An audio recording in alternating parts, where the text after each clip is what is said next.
The Torah portion of the week is Parshat Chukat. It contains a description of the death of Aaron, the brother of Moses. It's the 40th year. The Israelites had made it. 40 years of wandering was about to come to an end.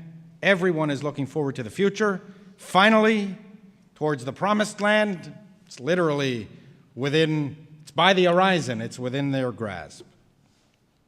And it's at this point that the leadership transition also occurs from the founding generation to the next generation.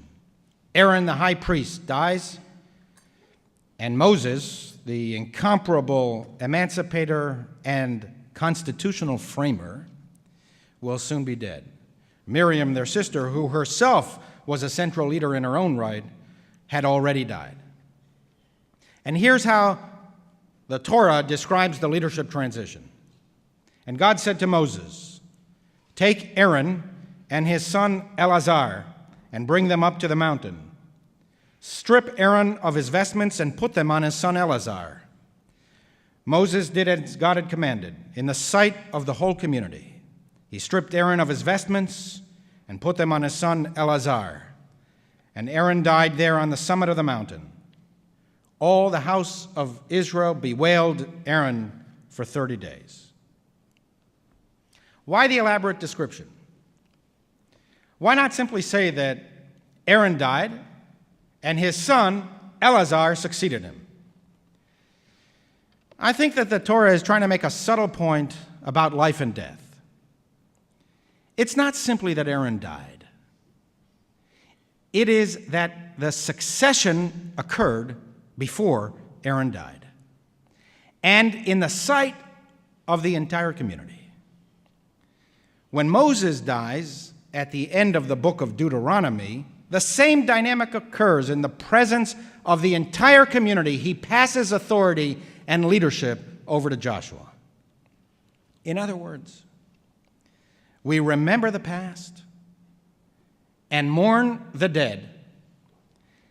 The community mourned both Aaron and Moses for 30 days, a tradition that we still keep in Judaism. But also, even at the moment of death, at that very moment of mourning, we also look to the future. Life goes on. The institutions remain. The sacred vestments have already been transferred to the next generation. Aaron, the high priest, has died, but the priesthood survives. And the house of Israel, the Jewish people, lives. As I think many of you know, and I see some who are going to be on the delegation, 30 members of our congregation will be departing next week for Eastern Europe. It's a journey to the past. In many ways, we will engage in a ritual of mourning. In reality, much of Europe is a Jewish cemetery. We will be visiting the sites of our people's greatest tragedies, including the infamy of infamies, Auschwitz. On July 4th, we will be at the Warsaw Ghetto. What better way to appreciate the lessons of freedom and to absorb anew the blessings of liberty? We will be traveling to the past and mourning what was and what might have been. How the Jewish vestments of Europe, so lovingly attended to for 2,000 years, were stripped off the Jewish body and cast into the fiery furnace. That was the goal. Not only to kill Jews, but to eliminate the house of Aaron, the people of Israel, to erase from the future of humanity any vestige of the Jewish people. We will be in Prague. Hitler even planned to establish a museum of the extinct Jews in Prague. He proposed calling it the Museum of an Extinct Race. But also, we will look to the future. There are now Jewish communities in Europe built upon the ashes of destruction. Members of our congregation will also see the new vestments that have been transferred to the next generation of Jews. The dead are dead. But even so, the house of Israel, the Jewish people, survives. And we will see that too. We will observe with our own eyes the indomitable Jewish will to survive. How, like a phoenix, we rise from the ashes. What I hope will be conveyed to our travelers, and through them, to anyone who follows us online, we will be posting every night. There are already, every member of our delegation has a night that they're responsible for. You wake up in the morning, it'll be on the website.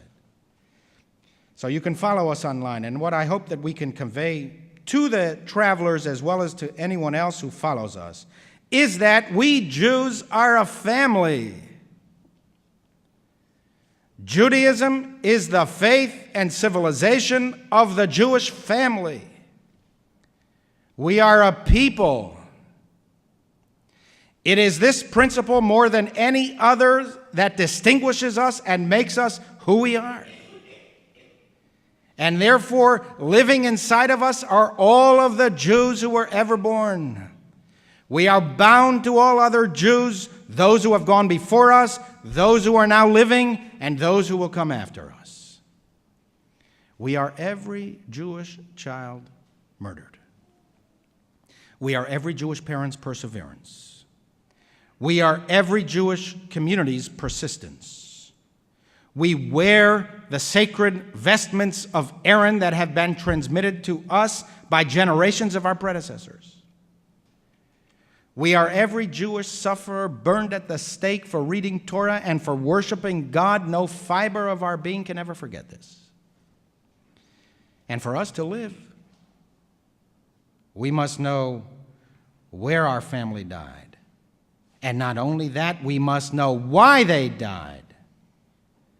We will relearn that they died not only as a consequence of man's inhumanity to man. They were murdered because of man's inhumanity to us, our people, our family, the Jews. We were the target of their insane, murderous rage. It was the Jewish family that they wanted extinct. Many other people suffered, and many others were killed. There was a universality of suffering. Jews do not have a monopoly on suffering. But first, we seek to understand particular Jewish suffering. Our entire people was marked for murder simply for being.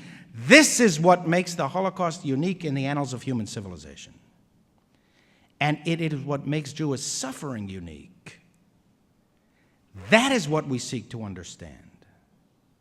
Because without understanding our Jewish past, we cannot properly attend to our Jewish present and future. But I also hope that when all is said and done, and we return from the mission, I hope that the intensity of the experience will produce a greater commitment to our Jewish future. It is characteristic today of all too many Jews to devote themselves exclusively to Jewish memory, to delve deeply into the Holocaust, to visit Holocaust museums, to derive so much of their Jewish identity from the Holocaust, and to neglect the Jewish future. But Jews always look to the future. Even at our darkest moments, we seek to preserve the institutions of Jewish life.